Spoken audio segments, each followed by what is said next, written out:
Hi, ನಾನು ಇವತ್ತು ಹೀರೆಕಾಯಿ ಚಟ್ನಿ ಯಾವ ಥರ ಮಾಡಬೇಕು ಅನ್ನೋದನ್ನು ಹೇಳ್ಕೊಡ್ತಾ ಇದ್ದೀನಿ. ಸೊ ಹೀರೆಕಾಯಿ ಚಟ್ನಿ ಮಾಡೋಕ್ಕೆ ಬೇಕಾಗಿರುವಂಥ ಪದಾರ್ಥಗಳು ಯಾವುವು ಅಂತಂದರೆ, ನಾನು ಒಂದು ಕಾಲು ಕೆ ಜಿ ಹೀರೆಕಾಯಿ ತೊಗೊಂಡಿದ್ದೀನಿ. ಅದಕ್ಕೆ ಒಂದು ಚಿಕ್ಕ ಕ್ಯಾರೆಟು ಸಾಕು, ಇಷ್ಟು ಚಿಕ್ಕ ಕ್ಯಾರೆಟು, ಮತ್ತು ಒಂದು 6 ಹಸಿಮೆಣಸಿನ್ಕಾಯಿ, ಮತ್ತು ಒಂದು ಸ್ವಲ್ಪ ಕರಿಬೇವು ಸೊಪ್ಪು ತೊಗೊಂಡಿದ್ದೀನಿ. ಒಂದು ಚಿಕ್ಕ ಗೆಡ್ಡೆ ಬೆಳ್ಳುಳ್ಳಿ ತೊಗೊಂಡಿದ್ದೀನಿ. ಸ್ವಲ್ಪ 1 ಟೇಬಲ್ ಸ್ಪೂನ್ ಅಷ್ಟು ಜೀರಿಗೆ ತೊಗೊಂಡಿದ್ದೀನಿ. ರುಚಿಗೆ ತಕ್ಕಷ್ಟು ಉಪ್ಪು ತೊಗೊಂಡಿದ್ದೀನಿ. 4 ಟೇಬಲ್ ಸ್ಪೂನ್ ಆಯಿಲ್ ತೊಗೊಂಡಿದ್ದೀನಿ. ಸೊ ಫಸ್ಟ್ ನಾವೀಗ ಕ್ಯಾರೆಟನ್ನು ಕಟ್ ಮಾಡ್ಕೊಳ್ಳೋಣ. ಈ ರೀತಿಯಾಗಿ ಚಿಕ್ಕ ಪೀಸಾಗಿ ಕಟ್ ಮಾಡ್ಕೊಳ್ಳೋಣ. ಇದು ಹೀರೆಕಾಯಿ ಚಟ್ನಿ ರುಚಿ ಬರೋಕ್ಕೆ ಸ್ವಲ್ಪ ಹೆಲ್ಪ್ ಮಾಡುತ್ತೆ ಕ್ಯಾರೆಟ್. ಅದಕ್ಕೆ ನಾನು ಒಂದು ಕ್ಯಾರೆಟ್ ತೊಗೊಂಡಿದ್ದೀನಿ. ಈ ರೀತಿಯಾಗಿ ಚಿಕ್ಕದಾಗಿ ಕಟ್ ಮಾಡ್ಕೊಳ್ಳಿ. ತುಂಬ ಚಿಕ್ಕದಾಗಿ ಅಂತೇನಿಲ್ಲ, ಮೀಡಿಯಮ್ ಇದ್ರೂ ಪರವಾಗಿಲ್ಲ. ಮಾಡೋ ಹಂಗಿದ್ರೆ ಮೇಲ್ಗಡೆದು ಸ್ಕಿನ್ ರಿಮೂವ್ ಮಾಡ್ತೀವಿ.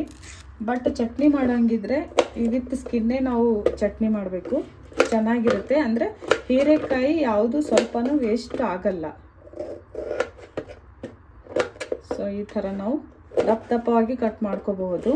ಯಾಕಂದರೆ ನಾವು ಹುರಿತಾ ಹೋದಂಗೆ ಮೆತ್ತಗಾಗಿ ಚಿಕ್ಕ ಪೀಸ್ ಥರ ಕಾಣಿಸ್ಕೊಳ್ಳುತ್ತೆ. ಮೊದಲಿಗೆ ನಾನು ಆಯಿಲ್ ಹಾಕ್ತಾ ಇದ್ದೀನಿ. ಆಯಿಲ್ ಸ್ವಲ್ಪ ಜಾಸ್ತಿ ಇದ್ರೇ ಚೆನ್ನಾಗಿ ಟೇಸ್ಟ್ ಬರುತ್ತೆ. ಸೊ ನಾನು ಆಯಿಲ್ 4 ರಿಂದ 5 ಟೇಬಲ್ ಸ್ಪೂನ್ ಆಯಿಲ್ ಹಾಕಿದ್ದೀನಿ. ಸೊ ಆಮೇಲೆ ಜೀರಿಗೆ ಮತ್ತು ನೆಕ್ಸ್ಟ್ ಬೆಳ್ಳುಳ್ಳಿ ಹಾಕ್ತಾ ಇದ್ದೀನಿ. ಅದ್ರ ಜೊತೆಗೆ ನಾವೆಲ್ಲನೂ ಹಾಕಬೇಕಾಗುತ್ತೆ. ಅದ್ರ ಜೊತೆಗೆ ಹೀರೆಕಾಯಿ ಹಾಕ್ತಾ ಇದ್ದೀನಿ.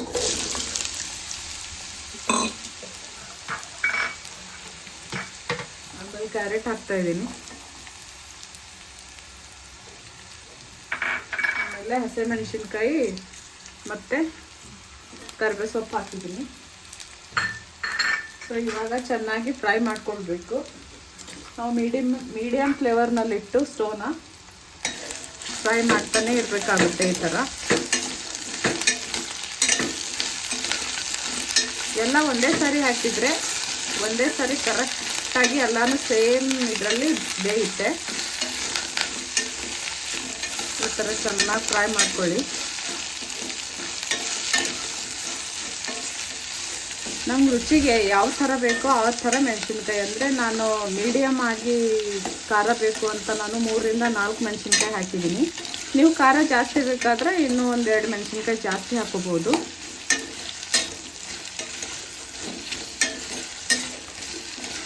ಬೆಳ್ಳುಳ್ಳಿ ಗಡ್ಡೆ ಹಾಕೋದ್ರಿಂದ ಟೇಸ್ಟ್ ತುಂಬ ಚೆನ್ನಾಗಿ ಬರುತ್ತೆ ಹೀರೆಕಾಯಿ ಚಟ್ನಿಗೆ. ಮತ್ತು ಜೀರಿಗೆನೂ ಒಳ್ಳೆ ಫ್ಲೇವರ್ ಕೊಡುತ್ತೆ. ಸೊ ಈ ಥರ ನಾವು 15 ರಿಂದ 20 ನಿಮಿಷ ಮೀಡಿಯಮ್ ಫ್ಲೇವರಲ್ಲಿ ಫ್ರೈ ಮಾಡ್ಕೊಳ್ತಾನೆ ಇರಬೇಕಾಗುತ್ತೆ. ನೋಡಿ ಈ ಥರ.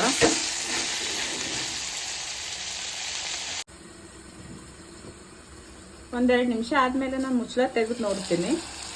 ಸೊ ಇನ್ನೂ ಬೇಯಬೇಕು. ತಿರ್ಗಾ ಮತ್ತೆ ಮೀಡಿಯಮ್ ಫ್ಲೇವರ್ನಲ್ಲಿ ಇನ್ನು ಸ್ವಲ್ಪ ಫ್ರೈ ಮಾಡ್ಕೊಳ್ಳಿ. ಈ ಥರ ಅದು ಸ್ವಲ್ಪ ಬ್ರೌನ್ ಕಲರ್ಗೆ ಬರಬೇಕು ಎಲ್ಲನೂ.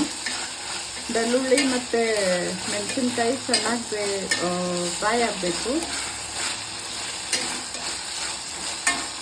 ಒಂದು 10 ನಿಮಿಷ, 10 ರಿಂದ 15 ನಿಮಿಷ ಬೇಕಾಗುತ್ತೆ ಇದು ಚೆನ್ನಾಗಿ ಬೇಯೋಕ್ಕೆ, ಅಂದರೆ ಫ್ರೈ ಆಗೋಕ್ಕೆ. ಸೊ ಈ ಥರ ನಾವು ಫ್ರೈ ಮಾಡ್ತಾ ಇರಬೇಕು.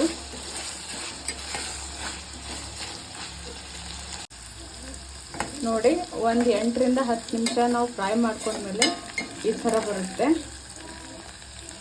ಈ ಥರ ಚೆನ್ನಾಗಿ ಬ್ರೌನ್ ಕಲರ್ ಬಂದುಬಿಡುತ್ತೆ. ಬೆಳ್ಳುಳ್ಳಿನೂ ಈ ಥರ ಬರುತ್ತೆ, ಕ್ಯಾರೆಟ್ ಈ ಥರ ಆಗುತ್ತೆ, ಮತ್ತು ಮೆಣಸಿನ್ಕಾಯಿ ನೋಡಿ ಈ ಥರ ಆಗಿದೆ.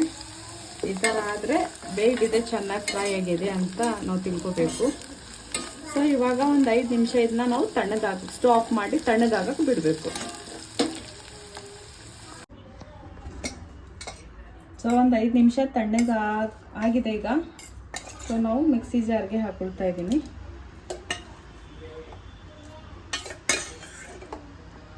ಬಿಸಿದೇ ಹಾಕೋಕ್ಕಾಗಲ್ಲ ಮಿಕ್ಸಿಗೆ, ಸ್ವಲ್ಪ ಹೊತ್ತು ತಣ್ಣಗಾದ್ಮೇಲೆ ಹಾಕ್ಕೊಳ್ಬೇಕಾಗುತ್ತೆ. ಈ ಥರ ಸ್ವಲ್ಪ ಆಯಿಲ್ ಚೆನ್ನಾಗಿ ಇದಾಗಿದೆ ನೋಡಿ.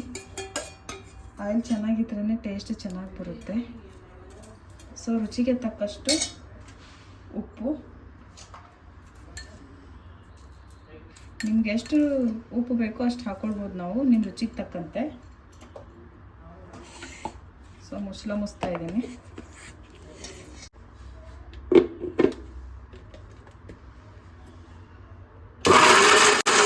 ತರಿಯಾಗಿ ಮಾಡ್ಕೊಳ್ಬೇಕಾಗುತ್ತೆ. ಒಂದೇ ಸಾರಿ ಪೇಸ್ಟ್ ಥರ ಮಾಡಿದ್ರೆ ಟೇಸ್ಟ್ ಚೆನ್ನಾಗಿ ಬರಲ್ಲ. ಸ್ವಲ್ಪ ತರಿ ಆಗಿದ್ರೇ ಟೇಸ್ಟ್ ಚೆನ್ನಾಗಿ ಬರುತ್ತೆ. ನಾವು ಇನ್ನೊಂದು ಸಾರಿ ಮಾಡ್ಕೊಳ್ಳೋಣ. ಜಾಸ್ತಿ ಹೊತ್ತು ಮಾಡ್ಕೊಳ್ಳೋಂಗಿಲ್ಲ, ಮಾಡ್ಕೊಳ್ಬೇಕು ನೋಡಿ. ಈ ಥರ ಆಗಿದೆ. ನಮಗೆ ಇನ್ನೂ ಸ್ವಲ್ಪ ಚೆನ್ನಾಗಿ ಬೇಕು, ಇನ್ನೂ ಸ್ವಲ್ಪ ಪೇಸ್ಟ್ ಥರ ಆಗಬೇಕು ಅಂದರೆ ನಾವು ಮಾಡ್ಕೋಬೋದು. ಬಟ್ ತರಿ ಆಗಿದ್ರೇ ಚಟ್ನಿ ಚೆನ್ನಾಗಿರುತ್ತೆ, ಬಾಯಿಗೆ ಸಿಕ್ಕುತ್ತೆ ಎಲ್ಲನೂ.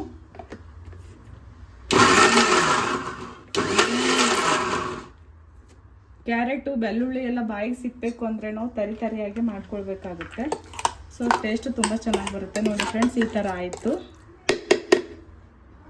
ಸೊ ಹೀರೆಕಾಯಿ ಚಟ್ನಿ ರೆಡಿ ಆಯಿತು ನೋಡಿ ಫ್ರೆಂಡ್ಸ್. ಇದು ಚಪಾತಿಗೆ ಮತ್ತು ಅನ್ನಕ್ಕೆ, ದೋಸೆಗೆ ಎಲ್ಲದಕ್ಕೂ ತುಂಬ ಚೆನ್ನಾಗಿರುತ್ತೆ ಟೇಸ್ಟು. ಮತ್ತು ಹೆಲ್ತ್ಗೂ ಕೂಡ ತುಂಬ ಒಳ್ಳೆಯದು.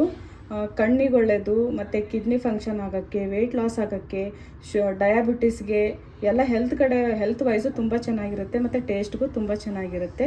ಸೊ ಒಂದು ಸಾರಿ ನೀವು ಮನೇಲಿ ಟ್ರೈ ಮಾಡ್ಕೊಳ್ಳಿ.